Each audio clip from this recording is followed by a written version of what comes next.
The August 7th Memorial Park was the center of attention hours before President Barack Obama's arrival at the park. The roads had been cleared as he attended the 6th Global Entrepreneurship Summit in Gigiri. No through access on roads leading to the park, only accessible to a few victims of the 1998 terror attack and select media practitioners. All the while, crowds milled along Moi Avenue more than 100 meters from the park. At about 1:20 p.m., the president's motorcade made its way into the park.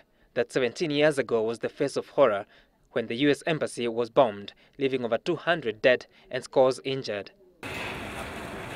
The president would be escorted by one of the survivors, Joash Okindo, who at the time of the attack was guarding the embassy gate.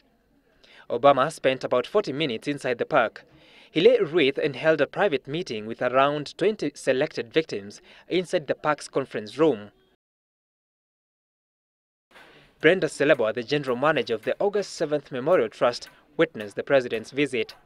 Walked to the wall, placed it on the stand, and then had a brief moment of silence for a couple of seconds. Thereafter, he silently walked out, and it was over. However, some of the victims' families who were not allowed in complained that they are yet to be successfully compensated 17 years on. Tunaomba Obama asikie ombi letu, maanake tumeshaandika barua mpaka embassy kule, walitupokelea vizuri. Hatujui kama barua zetu pia walipokelea venye walitupokea. Even though the 1998 attack was largely targeting the Americans by hitting on their embassy, a lot has changed ever since, with Kenyans now bearing the brunt of deadly raids on their soil. Recent attacks on Westgate, Garissa University College, and numerous incursions in the northeastern region have changed the terrorism narrative in Kenya. President Obama's visit to the park is his second after the 2006 one when he was a senator of Illinois State of the U.S.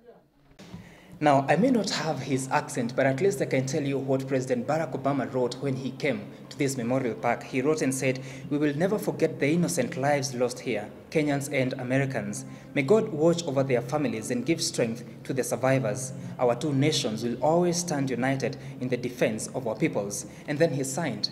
And I must take this great opportunity to sign on a page just before his.